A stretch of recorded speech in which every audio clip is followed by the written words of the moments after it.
Whoa. I'm running short of words right now, but I cannot afford this because I have to speak. Thank you so much for all the love, for all the warmth. Thank you for accepting me. Thank you very much.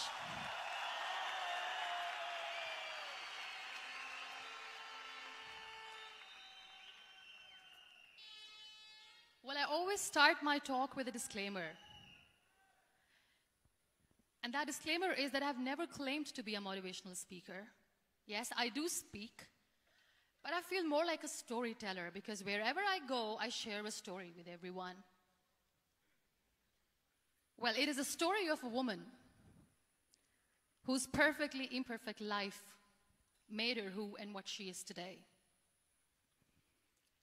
It's the story of a woman who, in pursuit of her dreams and aspirations, made other people realize that if you think that your life is hard and you're giving up on that because you think your life is unfair, think again.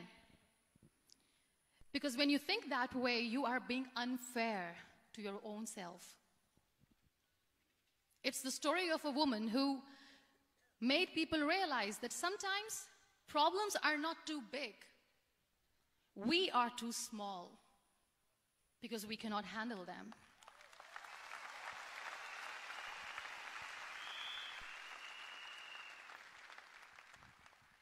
It is the story of a woman who with time realized that real happiness doesn't lie in success, money, fame. It lies within. Real happiness lies in gratitude.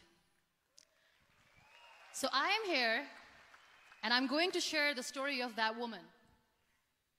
That is my story. The story of gratitude.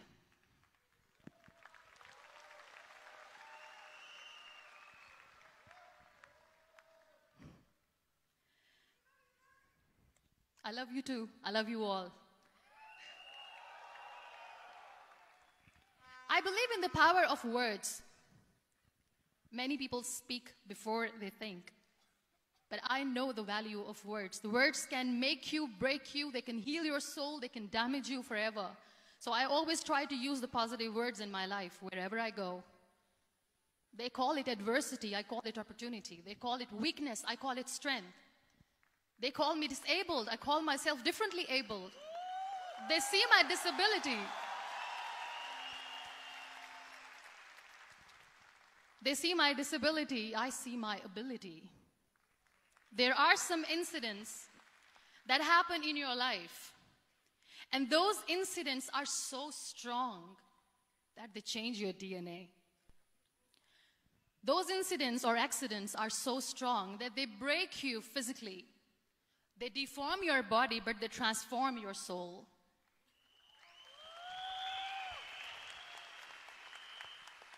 Those incidents break you, deform you, but they mold you into the best version of you. And the same thing happened to me. And I'm going to share what exactly happened to me. I was 18 years old when I got married. And this thing I'm sharing for the very first time on an international level. I was 18 years old when I got married. I belonged to a very conservative family, a Baloch family, where good daughters never say no to their parents. My father wanted me to get married. And all I said was, if that makes you happy, I'll say yes. And of course, it was never a happy marriage. Just about after 2 years of getting married, about 9 years ago, I met a car accident. Somehow my husband fell asleep and the car fell in the ditch. He managed to jump out, saved himself. I'm happy for him. But I stayed inside the car and I sustained a lot of injuries. The list is a bit long. Don't get scared. I'm perfectly fine now. Radius ulna of my right arm were fractured. The wrist was fractured. Shoulder bone and collarbone were fractured. My whole rib cage got fractured. And because of the rib cage injury, lungs and liver were badly injured. I couldn't breathe. I lost urinary bowel control. That's why I have to wear the bag wherever I go. But that injury that changed me and my life completely as a person and my perception towards living my life was the spine injury. 3 vertebrae of my backbone were completely crushed, and I got paralyzed for the rest of my life. So this accident took place in a far-flung area in the outskirts of a very small province, Balochistan, where there was no first aid, no hospital, no ambulance. I was in the middle of nowhere in that toppled car. Many people came to rescue. They gave me CPR. They dragged me out of the car. And while they were dragging me out, I got the complete transection of my spinal cord. And now there was this debate going on. Should we keep it here? She's going to die. Where should we go? There is no ambulance. There was this 4-wheeler Jeep standing in the corner of the street. They said, put her in the back of the Jeep and take her to the hospital, which is 3 hours away from this place. And I still remember that bumpy ride. I was all broken. They threw me at the back of the Jeep and they rushed me to the hospital. That is where I realized that my half body was fractured and half was paralyzed. I finally ended up in a hospital where I stayed for 2.5 months. I underwent multiple surgeries. Doctors have put a lot of titanium in my arm. There's a lot of titanium at my back to fix my back. That's why people in Pakistan call me the Iron Lady of Pakistan.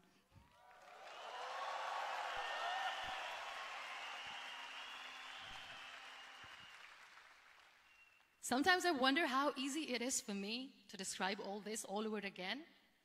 And somebody has rightly said that when you share your story and it doesn't make you cry, that means you have healed.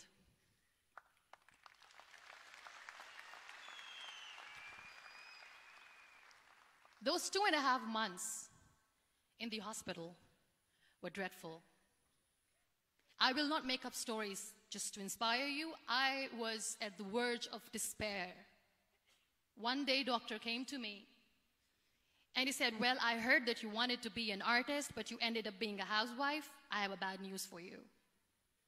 You won't be able to paint again because your wrist and your arm are so deformed, you won't be able to hold a pen again.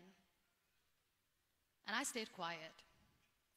Next day, doctor came to me and said, your spine injury is so bad, you won't be able to walk again. I took a deep breath and I said, it's all right. The next day, doctor came to me and said, because of your spine injury and the fixation that you have in your back, you won't be able to give birth to a child again. That day, I was devastated. I still remember, I asked my mother, why me? And that is where I started to question my existence. Why am I even alive? What's the point of living? I cannot walk, I cannot paint, fine. I cannot be a mother. And we have this thing in our heads, being women, that we are incomplete without having children. I am going to be an incomplete woman for the rest of my life. What's the point? People are scared. They think I will get divorced. What is going to happen to me? Why me? Why am I alive? We all try to chase this tunnel. We all do this because we see light in the end of the tunnel, which keeps us going. My dear friends, in my situation, there was a tunnel that I had to roll on, but there was no light. And that is where I realized that the words have the power to heal the soul. My mother said to me, this too shall pass. God has a greater plan for you. I don't know what it is, but He surely has.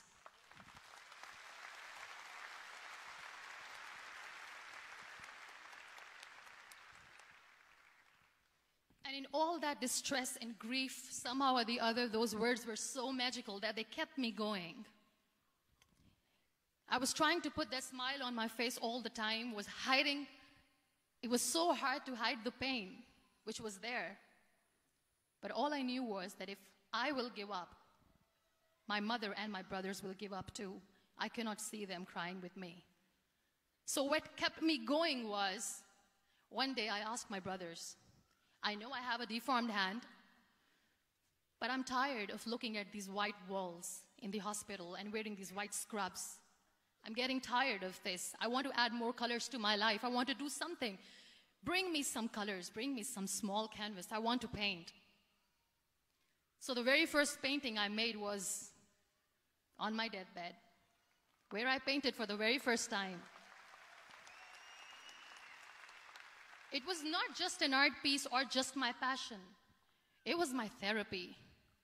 What an amazing therapy it was. Without uttering a single word, I could paint my heart out. I could share my story. People used to come and say, what lovely painting. So much color. Nobody could see the grief in it. Only I could. So that's how I spent 2.5 months in my hospital, crying, never complaining or whining, but painting. And then I was discharged, and I went back home. And I went back home, and I realized that I have developed a lot of pressure ulcers on my back and on my hip bone. I was unable to sit. There were a lot of infections in my body, a lot of allergies. So doctors wanted me to lie down on the bed straight for not 6 months, for not 1 year, for 2 years. I was bedridden, confined in that one room, looking outside the window, listening to the birds chirping, and thinking maybe there will be a time when we'll be going out with the family and enjoying the nature. That was the time where I realized how lucky people are, but they don't realize. That is the time where I realized that the day I'm going to sit, I'm going to share this pain with everyone to make them realize how blessed they are, and they don't even consider them lucky. There are always turning points in your life. There was a rebirth day that I celebrated. After 2 years and 2.5 months, when I was able to sit on a wheelchair, that was the day when I had the rebirth. I was a completely different person. I still remember the day I sat on the wheelchair for the first time, knowing that I'm never going to leave this, knowing that I won't be able to walk for the rest of my life. I saw myself in the mirror, and I talked to myself. And I still remember what I said. I cannot wait for a miracle to come and make me walk. I cannot sit in the corner of the room crying, cribbing, and begging for mercy because nobody has time. So I have to accept myself the way I am. The sooner, the better. So I applied the lip color for the first time.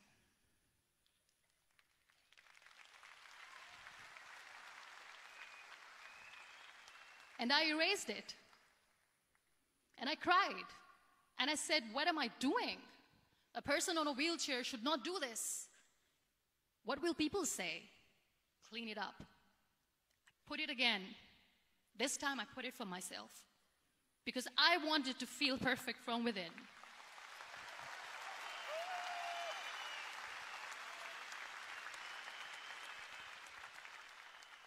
And that day I decided that I'm going to live life for myself. I am not going to be that perfect person for someone. I am just going to take this moment and I will make it perfect for myself. And you know how it all began? That day I decided that I'm going to fight my fears. We all have fears. Fear of unknown, fear of known, fear of losing people, fear of losing health, money. We want to excel in career, we want to become famous, we want to get money. We are scared all the time. So I wrote down one by one all those fears. And I decided that I'm going to overcome these fears one at a time. You know what was my biggest fear? Divorce. I couldn't stand this word. I was trying to cling on to this person who didn't want me anymore, but I said no. I have to make it work. But the day I decided that this is nothing but my fear, I liberated myself by setting him free. And I made myself emotionally so strong that the day I got the news that he's getting married, I sent him a text that I'm so happy for you and I wish you all the best. And he knows that I pray for him today.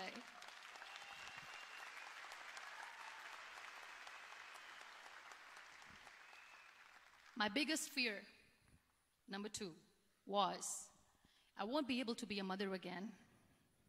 And that was quite devastating for me. But then I realized there are so many children in the world, all they want is acceptance. So there is no point of crying, just go and adopt one. And that's what I did.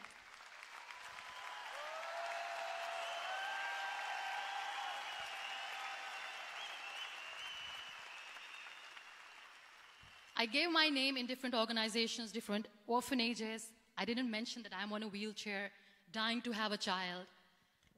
So I just told them that this is Muniba Mazari and she wants to adopt a boy or girl, whatsoever, but I want to adopt a kid. And I waited patiently. 2 years later, I got this call from a very small city in Pakistan. I got a call and they said, "Are you Muniba Mazari? There is a baby boy and would you like to adopt?" And when I say yes, I could literally feel the labor pain. I said, yes, yes, I am going to adopt him. I am coming to take him home.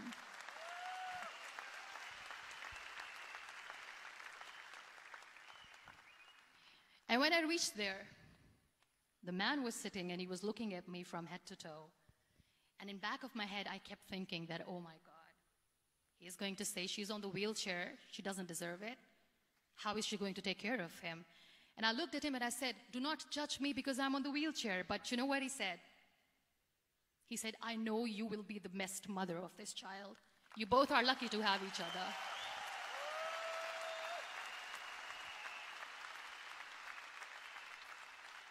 And that day, that was 2 days old, and today he's 6.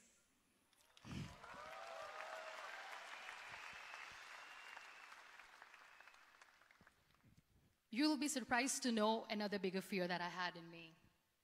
It was facing people. I used to hide myself from people.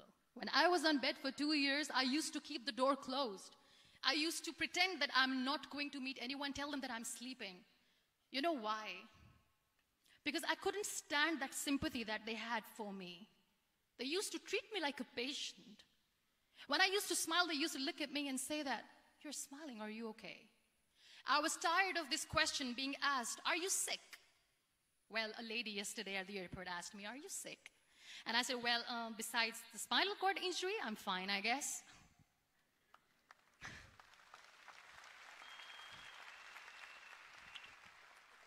But those are really cute questions. They never used to feel cute when I was on the bed. So I used to hide myself from people, knowing that, oh my God, I'm not going to see that sympathy in their eyes.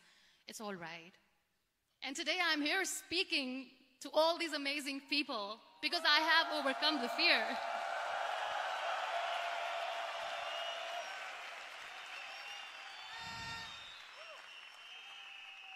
You know, when you end up being on the wheelchair, what's the most painful thing? That's another fear that people on the wheelchair, or the people who are differently abled, have in their hearts, but they never share. I'll share that with you. The lack of acceptance. People think that they will not be accepted by the people because we, in the world of perfect people, are imperfects. So I decided that instead of starting an NGO for disability awareness, which I know will not help anyone, I started to appear more in public. I started to paint. I always wanted to. I have done a lot of exhibitions. I'm Pakistan's first wheelchair-bound artist. I have done a lot of modeling campaigns, different campaigns for brands like Tony and Guy.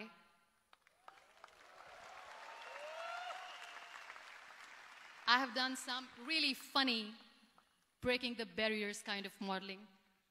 There was this one by the name Clown Town where I became a clown because I know that clowns have hearts too.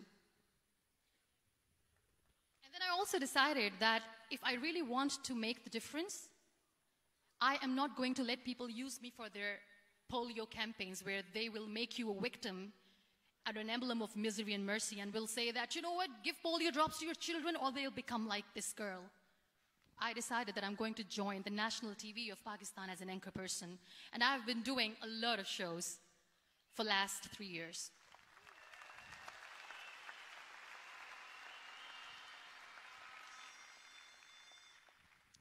So when you accept yourself the way you are, the world recognizes you. It all starts from within.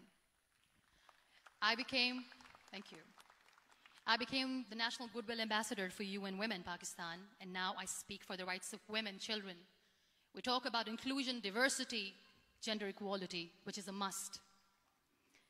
I was featured in BBC 100 Women for 2015. I'm one of the Forbes 30 under 30 for 2016. And it all didn't happen alone. You all are thriving in your careers. You have bigger dreams and aspirations in life. Always remember one thing. On the road to success, there is always we, not me. Do not think that you alone can achieve things. No. There is always another person who is standing behind you, maybe not coming on the forefront, but behind you, praying for you and supporting you. Never lose that person. Never.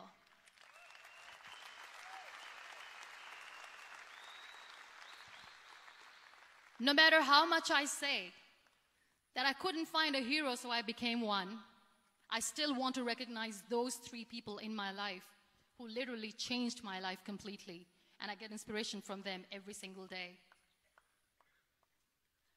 Waleed Khan. Many people know about the terrorist attacks in Pakistan. We have lost many people.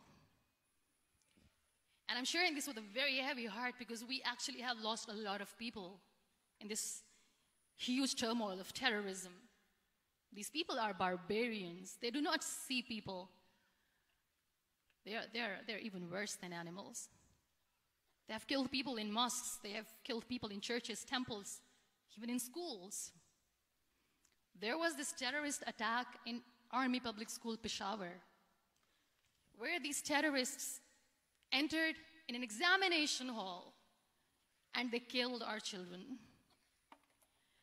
And in that attack, that day, this beautiful boy, Waleed Khan, who was my hero, my real life hero, was the proctor who was taking care of the students, was keeping an eye on the students. Those barbarians shot him 3 times in the face, 5 times on his body, and he fell down. I was asked to give a talk in the school after a week of that terrorist attack. With a very heavy heart, I went there and I spoke. We sang a few national songs. I thought that maybe I've done my part, but deep inside, it was killing me. I could see children injured. I could see children sitting on the wheelchairs, looking at me, wondering, what next? What was our fault? Just because we were here to give examination, we have been shot. So many people, so many children lost their friends. Their classrooms were empty. The next day they went to the classroom. So this kid, Waleed Khan, I was asked that he is in a hospital right now, and you have to go and see him and motivate him and tell him that it's going to be okay. And when I saw Waleed Khan coming on the wheelchair for the first time in front of me, face was all deformed. His leg was fractured, his arm was fractured. He couldn't talk, he lost his teeth. He cannot sneeze, he cannot smell. He cannot eat. And I kept thinking, what should I say?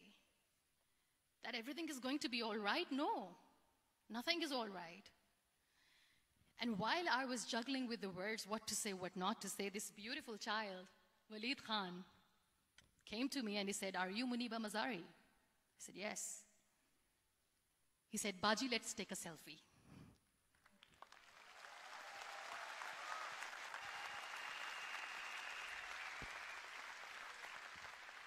And with that beautiful, toothless smile of Waleed Khan, we took that beautiful selfie that I still have with me. I don't share that here because he was in a very bad shape that time. And that is where I realized that when I was thinking too much about his deformities, he's happy with himself. He doesn't even care. Because today he goes in the same school, and when somebody asks him that what happened to your face, why so many scars, you know what he says? "These scars are my medals and I wear them with pride."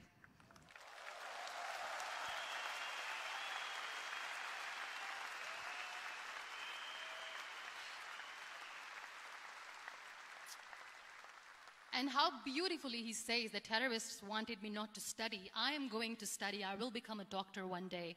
And this is my way of taking revenge from those terrorists. Another real-life hero, of course, my son. His name is Nile, N-I-L-E, River Nile. I learned so much from this kid. The first and foremost thing is patience.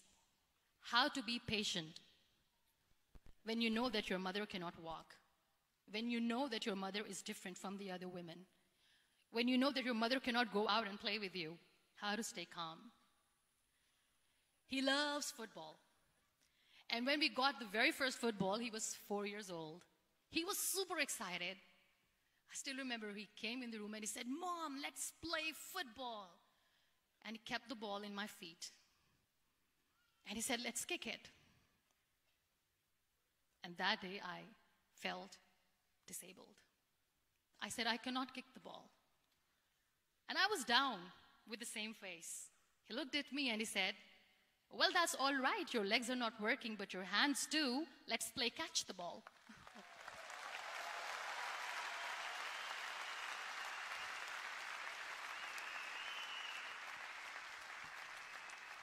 You know what? That day he made me realize that when you think your glass is half empty, come on, your glass is half full.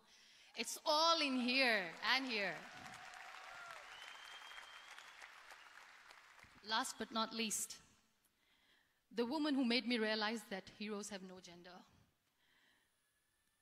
The woman who believed in me even when I was completely at the verge of despair, where everybody left, she was there.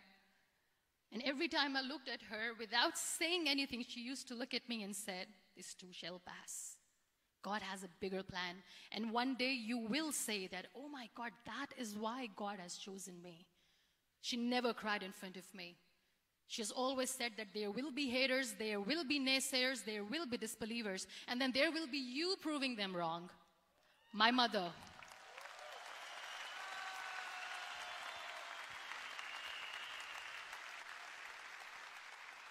Whatever I am today, I'm nothing without her. I'm nothing without her. Thank you, Mama. I wish you were here. Thank you for making me who I am today.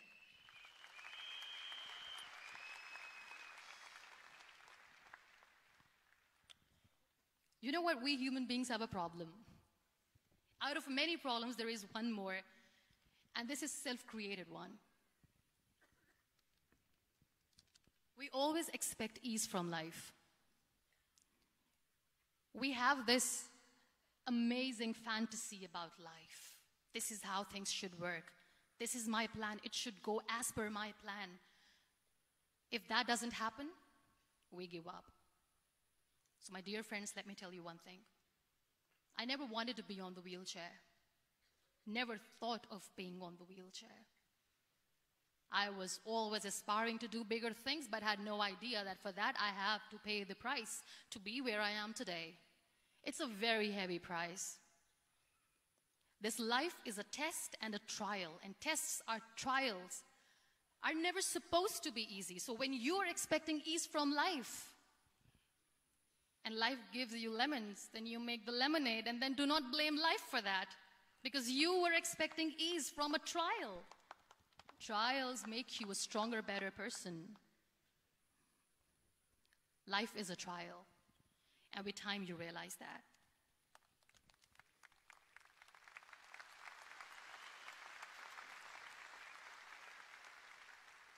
It is okay to be scared. It is okay to cry. Everything is okay, but giving up should not be an option. They always say that failure is not an option. Failure should be an option, because when you fail, you get up, and then you fail, and then you get up, and that keeps you going. That's how humans are strong.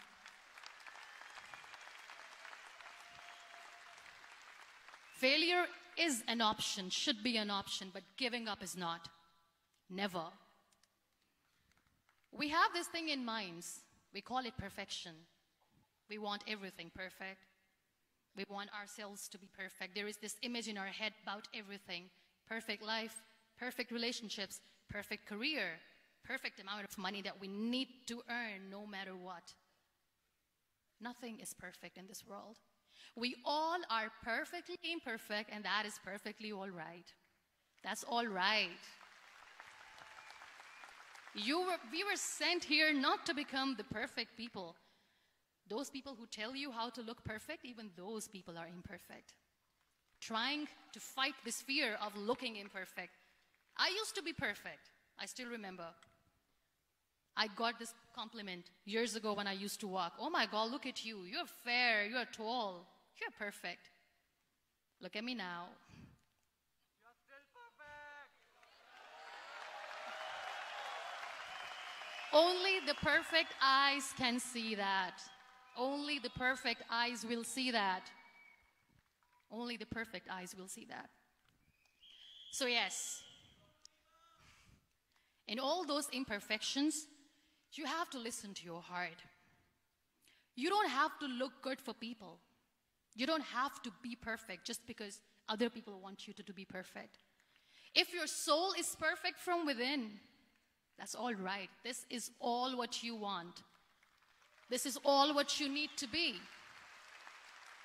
Our society has made very weird kind of norms to look perfect and great.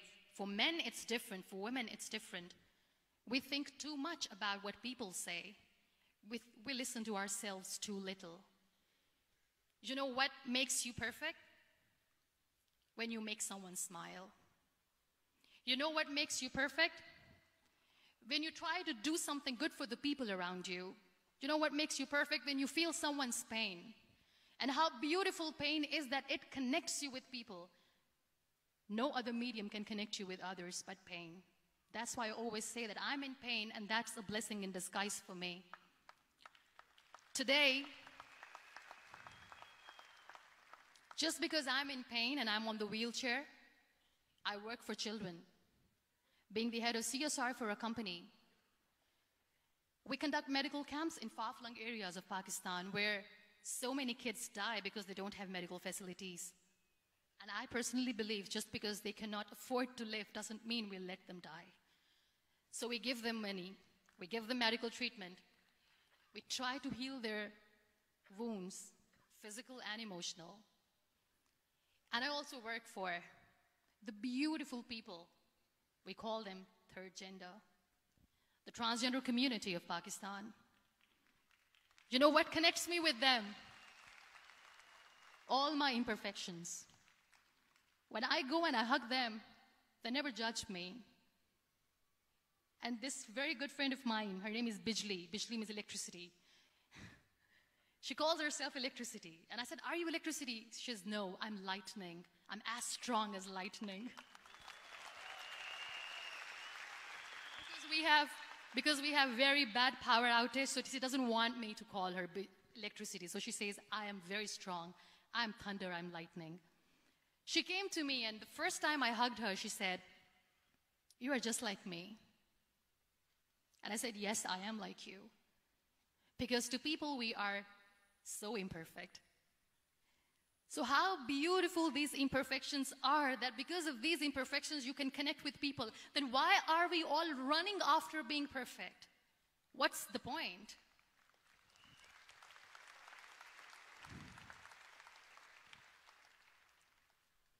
Every time I go in public, I always smile. There's always a big toothy smile on my face, and people ask me, don't you get tired of smiling all the time? What's the secret? I always say one thing, that I have stopped worrying about the things that I have lost, the people that I have lost. Things and people who were meant to be with me are with me. And sometimes, somebody's absence makes you a better person. Cherish their absence. It's always a blessing in disguise.